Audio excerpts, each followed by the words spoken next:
everybody, and just like that, I am already back from this trip.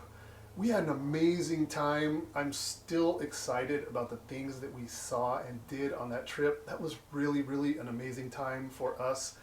And for those of you that subscribe or that watched or follow the videos, you were right there with us while we were doing our stuff. Really exciting. I had wanted to do some of that stuff since I was just a little kid, and boom, just like that, done. So pretty excited about that, and I still want to and will go back. I want to see more, but that will be for a later date. Got kind of a mixed vibe on those travel videos. A lot of the people that I expected would be the most excited, the people that are on the internet talking the most, posting the most, silence. I don't know why that is exactly. Couple different feelings about it. Either my videos suck. Personally, I don't think they suck. I do my best to edit and make it as easy to watch as possible. Or I just stepped up into a whole nother level of this whole reptile thing and they just had nothing to say. I'm over there seeing and doing. So I don't know. Either way, had a good time. For me personally, I got a lot out of it. So we're home. Not only was I the last month doing some really cool stuff overseas, but some pretty cool stuff was happening here while I was gone. For those of you that are interested in the greater keeled ratsnake, had some eggs incubating. I was hoping that something would happen, some pipping, some hatching before I left. It did not. Unfortunately, I had to leave, and I put my mom in charge just to kind of monitor, and I had a friend on call to come and assist. And anyway, I hatched some Ptyas carinatus. Some hatched while I was gone. So I had 3 hatch, and 2 are doing well, and the 3rd one died for unknown reasons about a week after it hatched. But I got to show those to you guys, man. I tell you, it's really exciting. I was really excited when I was gone because I was off the grid for quite some time, and then as soon as I could, I messaged, and it was like, no, sorry, nothing's going on, and then all of a sudden, I got back into civilization, messaged again, and yeah, right on. Unfortunately, my mom and the people that were here aren't real tech savvy, so they had told me that they had sent some photos, but of course I never got them. I still haven't got them to this day. So I got one good clear photo. I left my camera here. My friend was supposed to come here and handle everything, but I don't know what happened, but he just never showed up, and he offered his assistance like 5 days later. And my mom, she's been around this stuff, my entire time doing this, so she's learned a lot just by watching me do stuff, and she felt very uncomfortable with leaving babies in an egg box in the incubator, so she knew what to do. She put the babies away. I had tubs and everything all set up, and she got one clear photo of the baby at the day that it hatched. So I've got that, and let's go look at the babies. They're awesome. So I set up 2 tubs because I had 2 clutches of eggs. The second clutch, I don't know what happened. I cut those eggs when I got home. They were infertile, even though they looked fertile at the time that when I put the eggs away, and they went pretty much the distance looking good. So I don't know what the deal was with that, but I had 2 big tubs set aside, set up for these guys, multiple hides, water bowls, and all this stuff. And so I ended up just with the 2 babies after all said and done. So I've got one in one big tub and one in another tub. I've already offered some food. I've got one already eating pinkies. The other one I'm playing some games with, trying to get it all figured out. But here they are right here. So let me give you guys some details on these animals. This clutch was laid on July 23rd. The first one left the egg on October 20th, and the other 2 left their eggs on the 23rd of October. So that puts it at 90 days, between 90 and 93 days. I incubated these at a lower temperature, 77.5 to 78. We had a couple warm spells. I had my incubator inside the house in my office, and there were a couple warm days where the incubator, the temperature inside did rise a bit up to 81, 82 a couple of times, but for the most part it remained pretty stable. So this is the male that I used for my breeding. I use this male for pretty much all the pairings just because he's such an aggressive breeder. He's not my biggest, but he's one. I have two just like this that are super gold. The ones that I refer to as like a blonde. So that should probably have some influence in the babies, I hope. I don't know because I haven't seen babies before really, so I can't really speak from experience, and I don't think there's anybody that I can ask. So I'm just kind of doing a lot of stuff here, kind of pioneering this. So I don't know how it will influence the babies, but I certainly see a lot of gold in those little guys. So it'll be interesting to see what comes of it.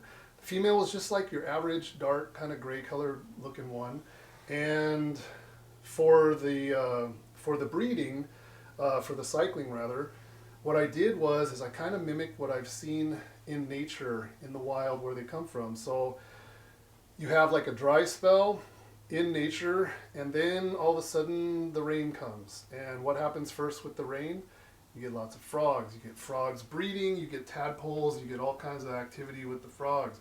So I just sort of assumed that the first thing that these guys are going to be influenced by when the seasons change are an increased diet in frogs. So I started doing lots of feeding with frogs.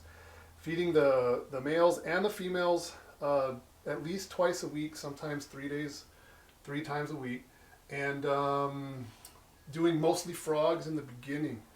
And then I started to vary it from there. What I did is every time I would do a feeding, the females would get double the amount of the males because I wanted the females to be holding a little bit more body weight for the breeding. And I just kept doing the introductions in between the meals. So I would feed, and then the next day I would pair. Then I would separate before the next meal, and then I would pair again. So I just kept doing that over and over again, and this male would breed within seconds of introduction right in front of me. So I got lots of photos and video of that going on, and so I knew that there was actually breeding going on. So frogs in the beginning, frog legs and that sort of thing. And I started switching to chicks and mixing in rodents and frog legs and chicks. And then I was doing chicken parts and gizzards and turkey parts and all sorts of different stuff from there. So that's all I did. I did not do any temperature cycling. I feel really bad. I sold a couple pairs to a guy on the East Coast. A mutual friend of ours came to me at one of the more recent expos and gave me some feedback on this other guy's animals and what was going on with them. And the tone in his voice, it was almost like he tried to make me feel real bad, where he told me that the animals that this gentleman got from me all died, and the animals that he got from somebody else lived. So it kind of bothered me. And the way that he told me bothered me as well. It was kind of like yours died, and the ones from the other guy are doing fine. So then I remembered something, and I went back and I looked at my private messages from the person that owned the snakes, and I had one message, and I saved it. Not that I'm going to show it, but I just saved it for myself. He cooled the Ptyas down to, I think 50 degrees, the message said. I'd have to look again to be accurate, but I know it was in the 50s.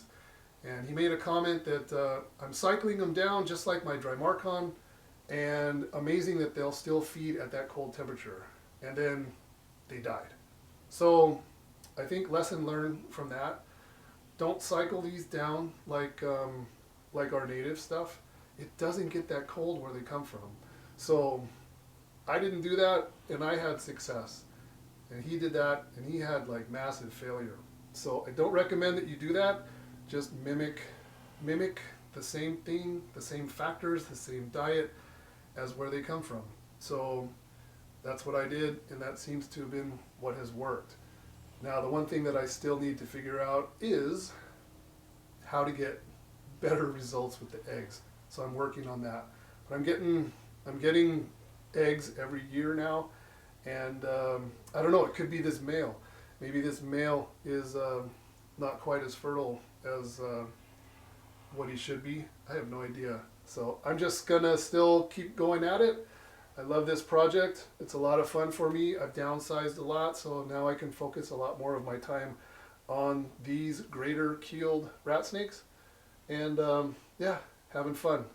So that's pretty much how it has progressed up until this point, and hopefully there is more success later on down the road. And then here's the second one. It's a little bit darker. It's not quite as gold, but the male that I used is my one that I kind of refer to as blonde. So he's very, very light, and the female's dark. So I don't know. I guess I possibly have two color variants, but you know, when they hatch, they're this greenish gold color, and I don't know, they start changing over time. I will hopefully have the opportunity to find out. The first video of the one that hatched, it lasted about 3 weeks, and then it also died.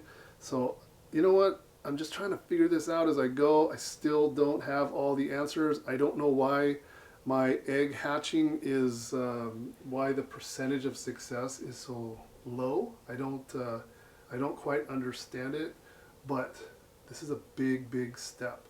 And so I offered pinkies as first meals, unscented live pinkies, had no luck. I then scented one with gecko, one with frog, and one unscented, and this one ate all three, and the other one hasn't eaten yet. The first one that I showed you hasn't eaten yet, but they have great body weight. They're super feisty. When you take them out, they act like this, but when they're in their cage, they actually will chase down your hand and actually attack you, which is very different also for, you know, a lot of snakes that I'm used to working with, but it's a sign of health. Being that robust is a very positive sign. I have some tadpoles and froglets arriving next week on Wednesday, I believe, so I'm going to give that a try. I'll also try fish if I need to, but you know, I mean, I'm establishing so many wild-caught animals. I'm actually not really concerned about it. I'll figure it out. Figured out the big wild-caught stuff. I should be able to figure out these captive bred babies. So again, I'm super happy. This is the first time I actually took either of these out and held them. For those of you that send me messages and stuff, I'm saying it all the time. You guys already know. I'm not real like a hands-on kind of guy. Leave my stuff alone for the most part. So, but this is a lot of fun. I do it for the video, and that's pretty much it. I have some radiated rat snake eggs in the incubator. Tomorrow is day 50, so those are going to be hopefully hatching here real soon.